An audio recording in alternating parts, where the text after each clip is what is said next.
And we are live. I can't believe we're live again. We are at what is season 4 of this show. I can't believe it's on season 4.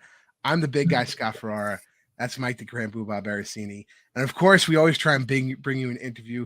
So we'd like to welcome back Conor McManus. I'm gonna say it. I love Conor. I love Conor Buckley. I love Conor.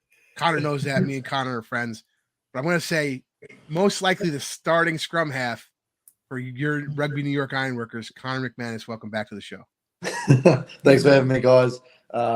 Pretty competitive in the old halfback, so we won't talk too soon. Buckles is doing a good job. That's his job to give me the team line of it's competitive at the halfback position. But I have a feeling, it's he's going to be a little. Listen, Conor got a lot of playing time last year, and he did very well. Conor Buckley and Conor McManus was a little nicked up at the beginning of the season.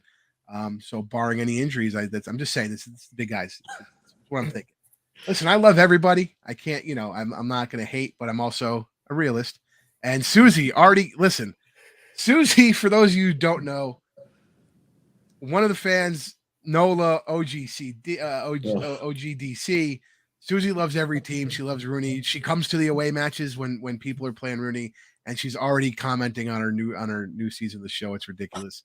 I'm very excited. There's millions of things to do, millions of things to talk about. We got a new home. We're back on MSG. We're obviously going to be live on the Rugby Network. Our first match is going to be live on Fox Sports 1. So that match won't be on the Rugby Network until 24 hours later. So you're going to be watching that match against the Seattle Seawolves. I believe it's a 10 p.m. kickoff or 9 p.m. 9 or 10 here. So make sure you drink your coffee, sleep late in the morning so you can stay up at night to watch this match. And the season's going to kick off. But before we get on to our awesome interview, what we're doing is we're doing a little quick new segment called the Fan Spotlight. And guys, what I want you guys to do is send me pictures of you and tell me how you got into rugby and how you got into Rugby New York Ironworkers and everything like that. I want to spotlight some of the fans. So our first fan spotlight is one of our good rugby friends, me and my good rugby friends, Rob Rorty. Season ticket holder last year, always sitting with us close to our sections, him and his lovely wife. And we're just going to talk a little about Rob, and I'm going to put this picture in front of our faces because it's the only way I can do it, unfortunately. But there's Rob there at the championship game. I'm next to him. You can see my fat ear.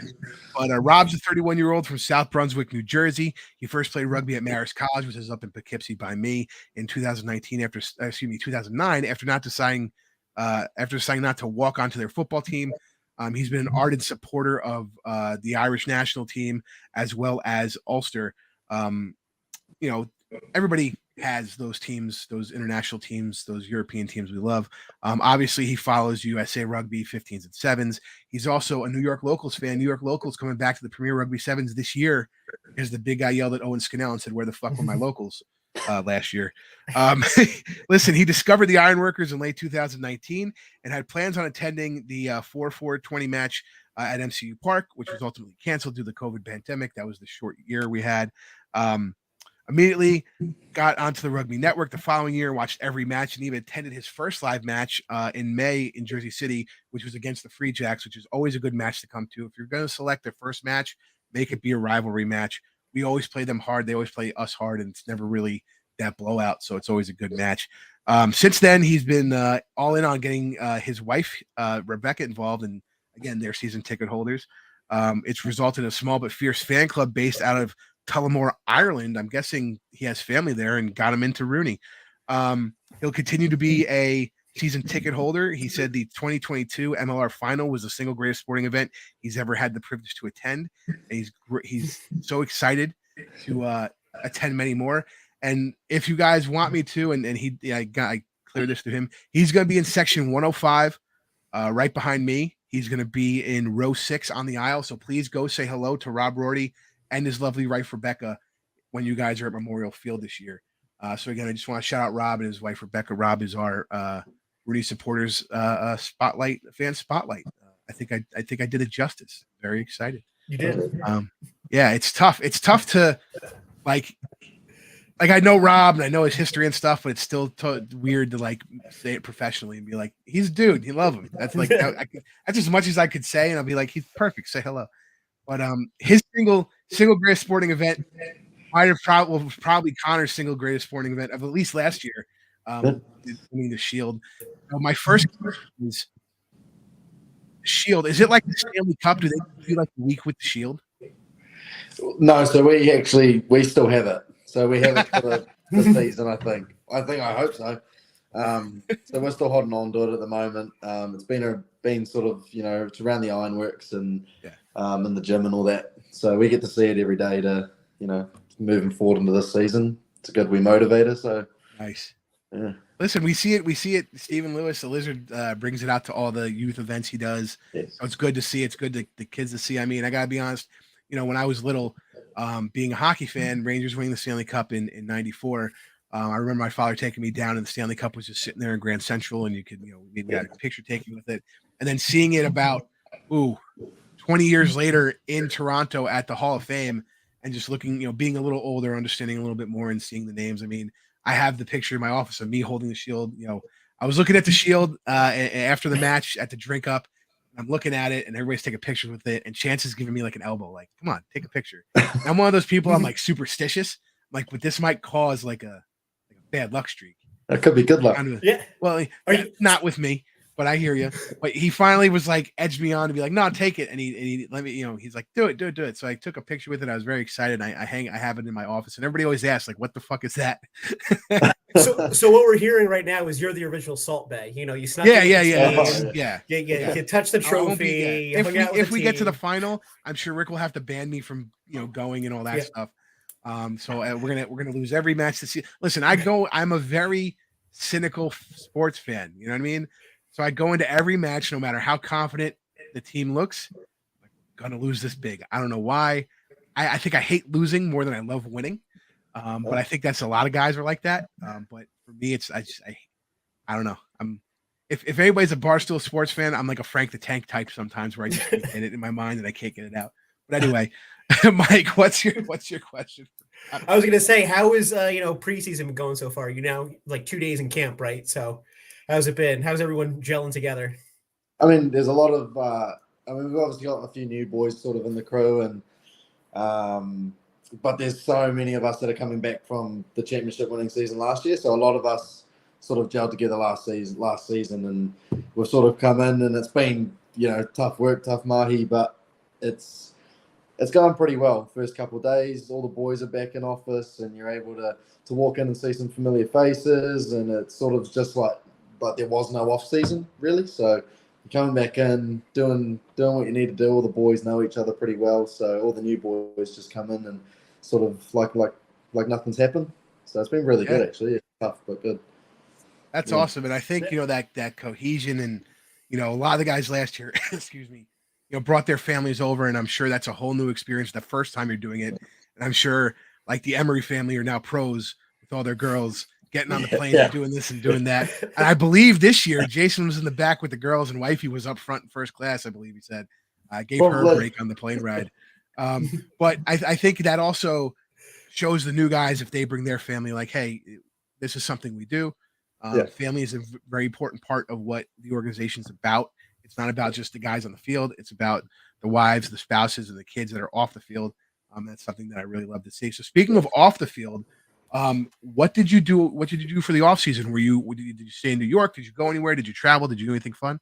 Oh, I did. I've been all over the show. I worked a few jobs and whatnot, and just did what I could to get by. But sort of went back to West Virginia with the old man. Spent a bit of time with my dad and my stepmom, and just sort of worked around, helped them out a bit, and then traveled to like Lake Tahoe and Montana, and sort of went out and tried to do a little bit of hunting and stuff in Montana.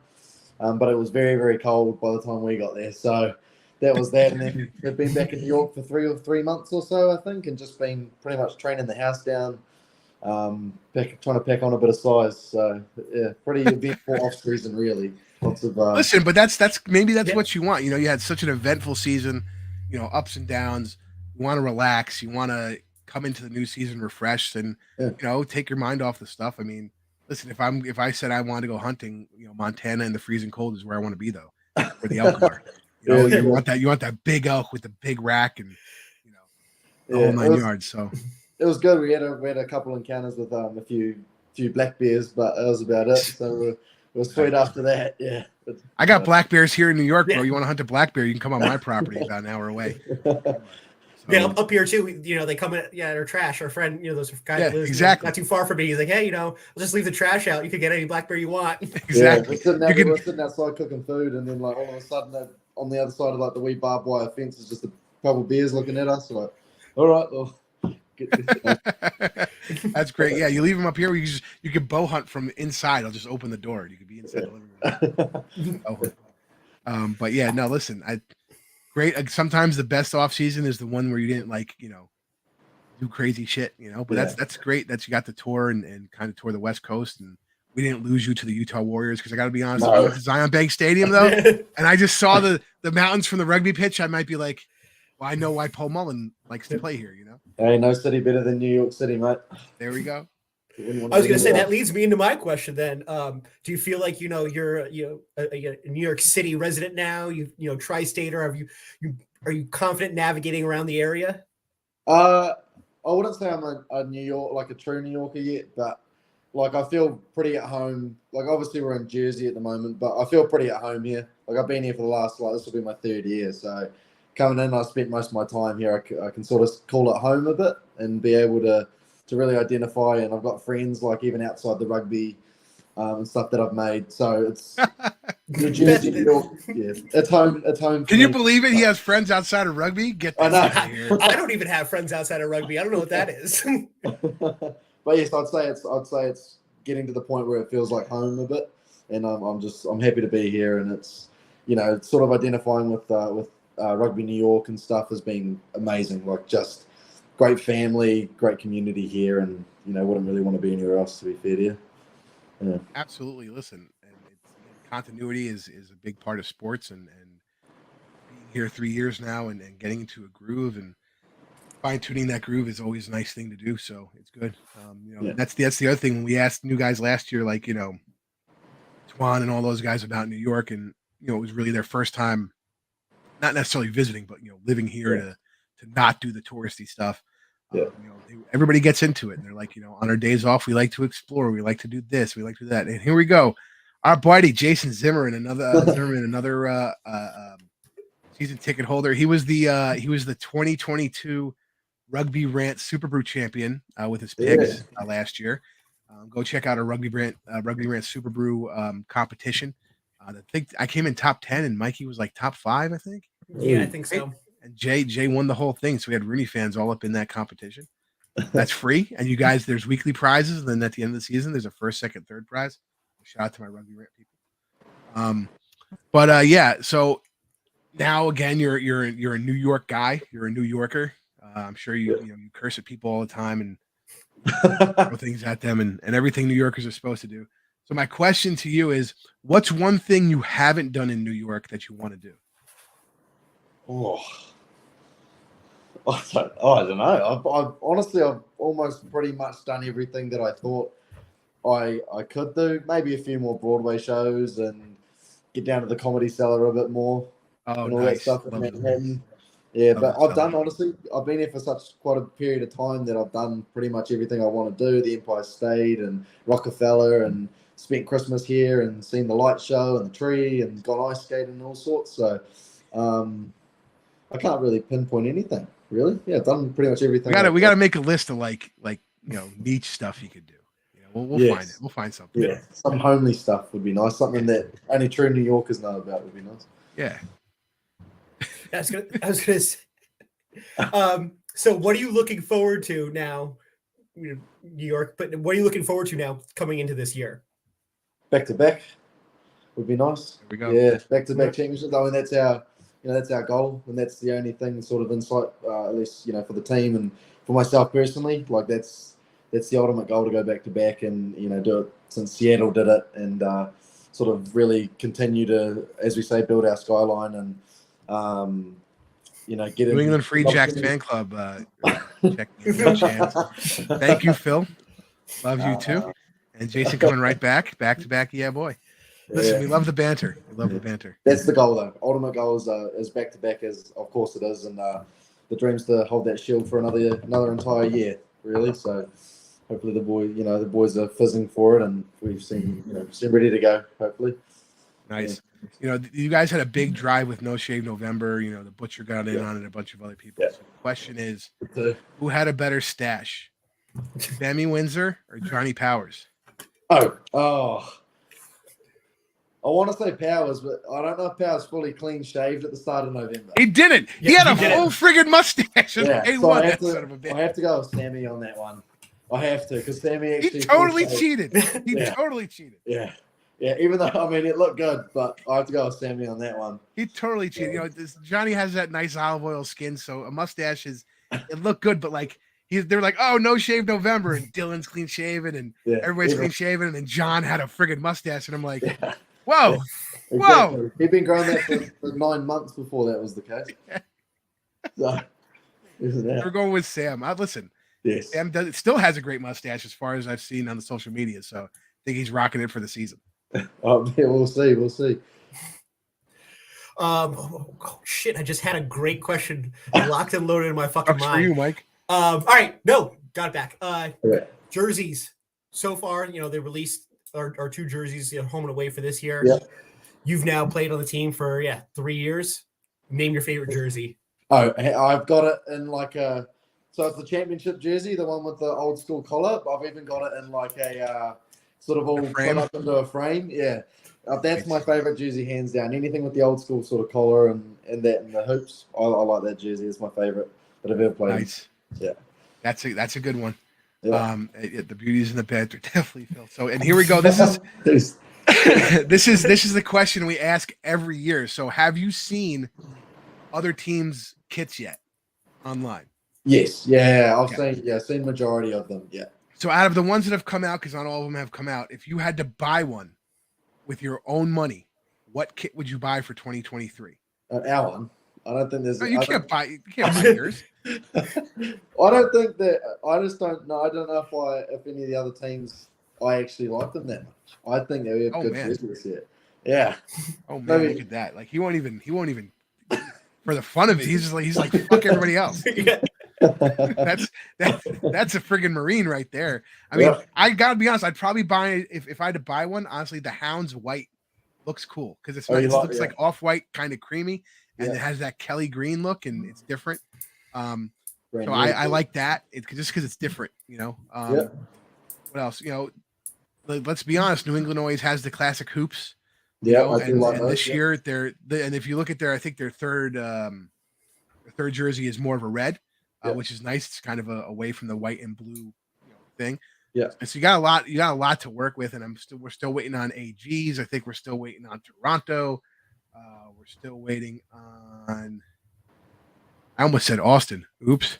But yeah. Listen, he's staying with the company, Mike. He's company answer. Fucking company answer. Ironworker. He ain't crossing that fucking picket line, Mike. He ain't crossing that line. Let's say, which game are you looking forward to? Which regular season game are you looking forward to this year? Probably the first New England game. Those are always really good. I didn't get to play in the first New England game that we had, the sold out one in Hoboken. So the New England game, every game, especially even the last game of the season and the conference final last year, even playing in, so maybe the game in New England, because their fan base is always showing up, and I love the atmosphere of them screaming at you, and it's not Boston, so that'll be any game against Boston. New England will be my top pick. Yeah. Listen, it's great. I encourage every RNY fan to go to a New England match. I've got to sit with the New England fans, cheering everybody on. It's a fun away match. Right. They come down here. It's a fun away match when they come down here. So I really love to see it. And listen, we got them twice this year. It's really nice. So my question, and this is actually a question from Dougie Coyle.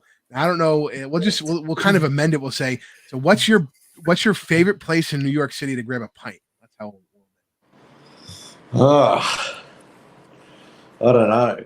New York City. There's so many places to choose from too. I know it's rough, man. Yeah. Rough. Oh, I don't know if we have I don't know what the team favorite is. We go through a few drinks sort of in Hoboken, which is in New Jersey, of course.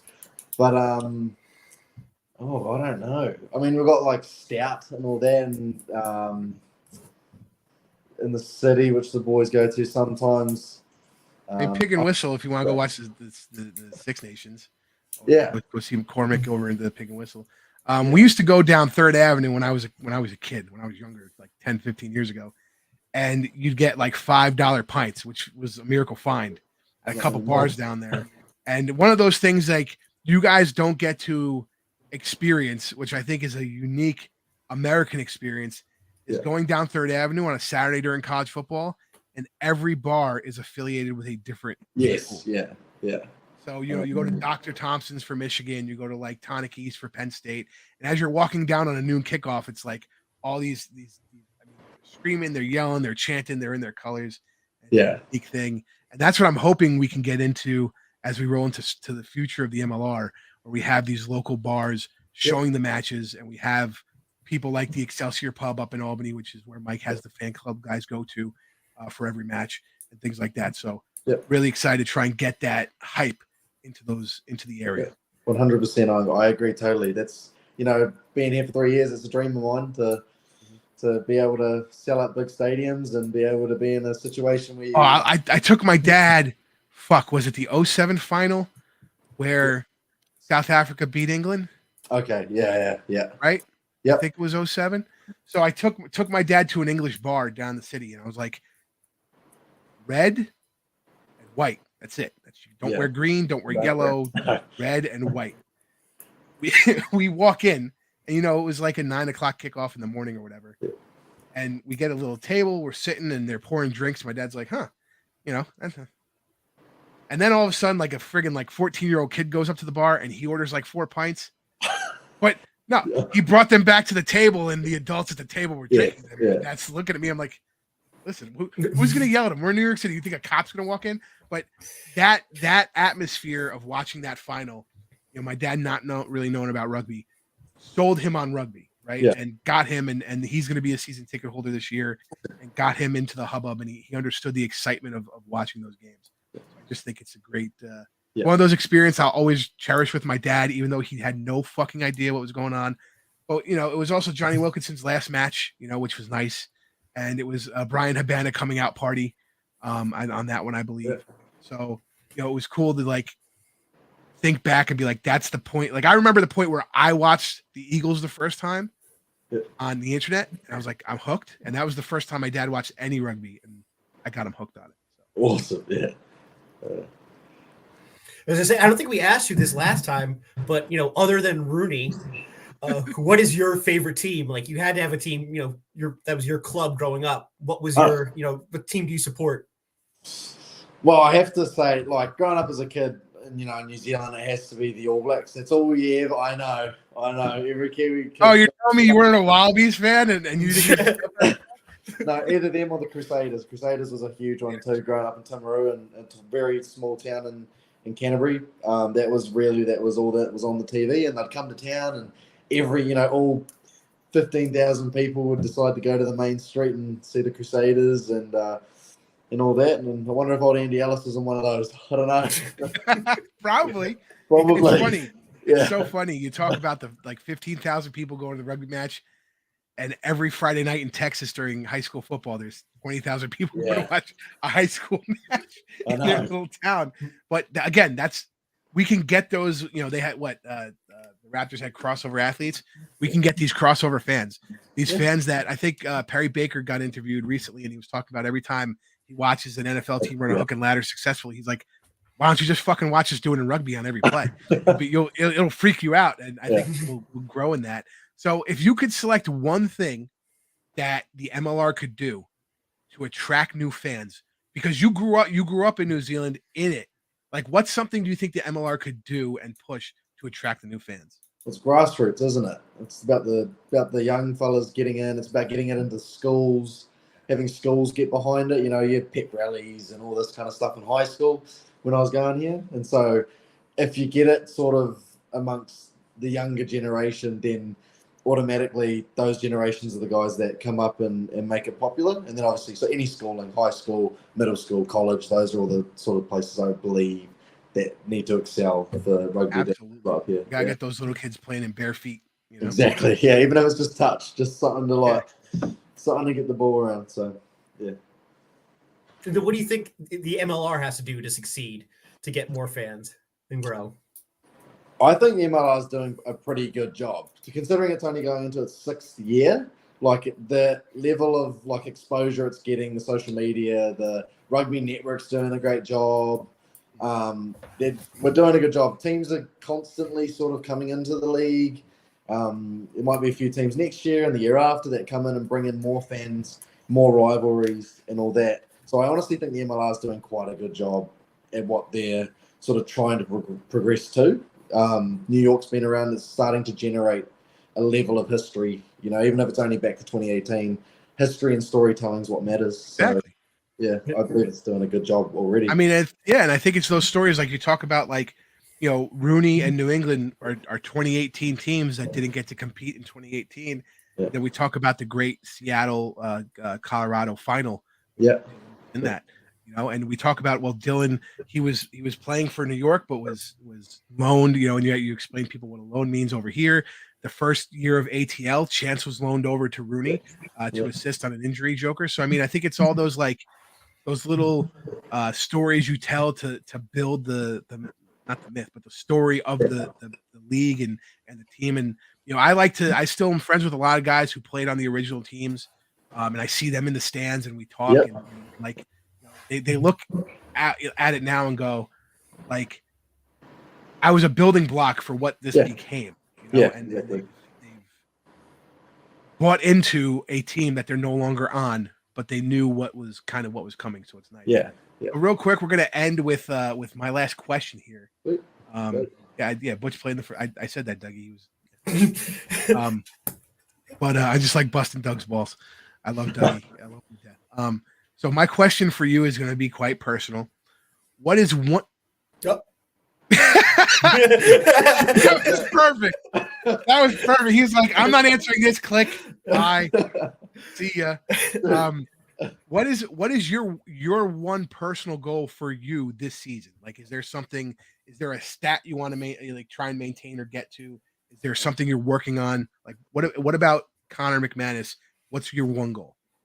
I mean, I have a pretty personal goal. I mean, my goal is to be better than obviously what I was. It's a very generic answer, but I think but there's metrics. You could beat the metrics of last year. You know what I mean? Yes, yeah. Nothing statistical. Just personally, most like all off field. It's about you know, continuing. I mean, I'm 23 years old, so still trying to find sort of who I want to be and all that. So I think it's I have T-shirts older than Conor. Yeah. But just finding out who's the guy that I want to be, who's the Conor that I want to portray, and I'm doing it. And I have a very lovely partner, that has helped me quite a lot through my goals and has a great support base. And that's my one goal, just to continue to try to find who I am and be the best version of myself. That's my goal. Yeah, I mean, listen, if your life is right off the field, your life is going to be right on the field. Yeah. And that's something, me being a Mets fan, you talk about hunting. The show Meat Eater had Pete Alonso from the Mets on it. And he says this thing about baseball. He's like, if you put good things into baseball, like if you hustle and you do this and you do that, all of a sudden you're going to step up to a plate in a clutch situation and you're going to get a hit. He goes, it had nothing to do with talent. It has nothing to do with any of the practice. But if you put good things out in the world, they're going to come back to you in those moments you need them. And that's the same thing. If you put those good things and you have your home life is good, it's just going to translate to the field that much easier. So we thank your partner and we thank all the wives, girlfriends, and spouses and kids who do this every 6 months, and all the spouses and partners and kids who can't come over, because there's quite a few who can't come over. And I do try and reach out on social media and say, thank you for sharing the guy with us, because we really want to make sure that they feel at home here and they're not having any feelings that they're missing out somewhere else, and that they feel loved here within the fan base. So guys, listen, episode 1, season 4, with a new show called The Break Time with the Big Guy and the Grand Poobah. Got a new intro that I worked on. I was Awesome. very excited. I'm terrible at that stuff, but I think it came out pretty nice. I'm going to try and as we get some more 2023 highlights, I'm going to try and put some more of those highlights in there and keep it going. And Conor, best of luck of this season. I'm sure I'll see you week 2. Week 2 is the first home match, and I'll be on the field with you guys. 100%. So I appreciate it. Yeah, absolutely appreciate it. Mikey, as always, till next week. And I don't know who we're going to have. Yeah, I don't know who we're going to have next week. I'm going to see if I'm going to get one of the new guys, see if I can get somebody who's talkative and give us a great interview like Conor did. Conor, again, thank you very much, man. Thank you for having me, guys. Always a pleasure. Been, like I said, been a couple of years since I've been on, so awesome to be back. Love to be a part of it. Thank you so much, man. And fans, we'll see you next Tuesday. Cheers, guys.